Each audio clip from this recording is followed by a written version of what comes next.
All right, Ronan MMA, welcome back to the channel. May not be the most rational of opinions, but I do think that Leon Edwards pulls off the upset victory at UFC 286 in the Trilogy fight between him and Kamaru Usman. The odds makers certainly don't think so. The people betting on the fight don't. He is a 3-1 underdog. I want to give you some reasons as to why I think he will be victorious. But before we do, please like and subscribe. I would greatly appreciate it. I'll thank you in advance and then apologize for asking some Canadian, eh? So thank you and sorry. Now let's get into it, okay? The age. Small point, but the age will be slightly a bit of a factor, I think. Kamaru Usman, 36 years old in a few months' time, and according to him, has like the knees of an 80-year-old man. And despite Leon Edwards having the hairline of an 80-year-old man, he's only 31 years old, so he's still in his athletic prime. And even before this fight, even before the second fight between these two, Kamaru Usman was already talking about retirement. So I think that it will be a small factor, but still a factor. I think that Kamaru Usman's going to try to make this fight as boring as he possibly can. And what I mean by that is like when we saw Jorge Masvidal get ushered in on 1 week's notice, swapping out for Gilbert Burns, and Kamaru Usman was unsure of himself and how he was going to deal with the striking of Jorge Masvidal. What he decided to do was just push him up against the cage. That's all he did. Push him up against the cage, stomp on his feet from time to time, and do that to a victory. Now, I think a factor that will play into that aspect, not just Leon Edwards clinch fighting. I think he's going to be drilling cage escapes as well, nonstop. But we've seen the referees be very quick to pull the trigger on separating people as of late. Even when like Valentina Shevchenko's landing shots on Alexa Grasso, they separated them, right?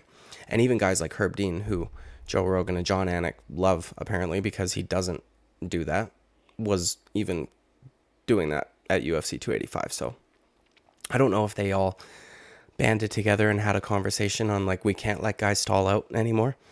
But I kind of like it, if I'm being honest. I understand the argument against it, but I also know that place, pace, and position is supposed to be the very last criteria even thought of when scoring an MMA round. So the fact that guys can just skate by doing that is kind of annoying. And I get it, dude.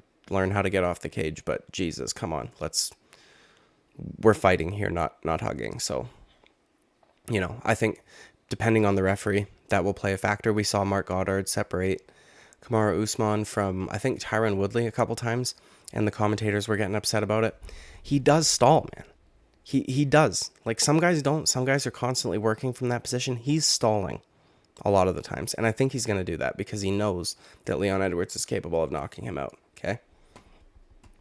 We know the reason why. I think, like, some coaches will say all the way in or all the way out. There is no way that Trevor Whitman is going to want Kamaru Usman to be all the way out with Leon Edwards. He's going to want him to be all the way in. Despite him being a good striking coach and all that, I think that Kamaru maybe got a little overconfident in his striking abilities, and that ultimately led to him getting head kicked into another dimension. So I think it's going to be a big factor. Leon Edwards has very underrated clinch fighting. He's very good with his elbows, very sneaky. So I think he's going to be prepared for that, and he's going to be drilling a lot of cage escapes, okay? Another thing, we mentioned this, Kamaru Usman having 80-year-old knees or whatever it is, 30%, right? Why is it that nobody stomps his fucking knees out, okay? And I know that might seem a little psychotic or whatever. It's a legit weapon. Fucking use it, okay? I saw Leon Edwards do it maybe 2-3 times in their first fight, and he's like the only guy I've seen him do it against Kamaru Usman. If Robert Whittaker was fighting Kamaru Usman, you best fucking believe those knees, he's tearing up those ACLs, my guy. Like, they're there for the taking. He's told us he has to walk on grass. He has to walk backwards up the stairs. He has to, you know what I mean? He can't run. Somehow has the best cardio in the division, though. That's strange, but attack his fucking knees, okay? That's a hard kick to catch. If you throw a body kick or an upper leg kick, you can catch that. You can corral it. You can, you know what I mean? It's not detrimental if you mess up the catch, right? Knee pokes are hard to catch. Like when you're oblique kicks, hopping side kicks, front leg side kicks, all that shit, you can rechamber it very quickly. It's just a stomp in and out. And you kind of have to try and grab at it a different way. So I don't think that it'll work like that. He needs to do more of that. I think feints are going to be very important in this fight also, okay? Because Kamaru Usman will be biting on them. He knows that Leon Edwards can put him out cold. If Leon Edwards is constantly showing him that back leg side kick, or back leg round kick, pardon me, it's going to make him think twice about closing the distance and now becoming all the way in, right? He can also flash some knees and things like that, but that head kick is going to be, Kamaru Usman's not going to be able to get that out of his mind, which is another reason why I think that this fight will go Leon Edwards' way. I think that the confidence levels have now shifted. Leon Edwards was confident going in, right? And then was not very confident from rounds 2 through 4. Kamaru Usman, I don't know if it's just one of his personalities or what, but he's very, very confident. I don't think he's going to be this time around. I think he'll act like it, but I don't think he is, right? It's hard to get flatline KO'd by a guy after you did everything that you could to beat him up for rounds 2, 3, and 4. And he still does that to you. Like, that's gotta be, his confidence has had to have taken a hit due to that. Also, the last reason why I think that this will go Leon Edwards' way is the altitude is not going to be a factor. That absolutely, you can call this cope if you want. That was absolutely beneficial to all of Trevor Whitman's fighters that night. Trevor Whitman, pardon me.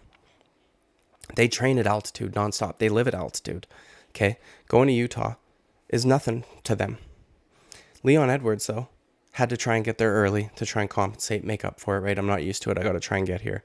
See if I can balance my body out. I don't think it worked. He seemed gassed. We've seen him go 5 rounds before. Okay? We've seen him go around 5 rounds before, multiple times. And he doesn't really gas out like that.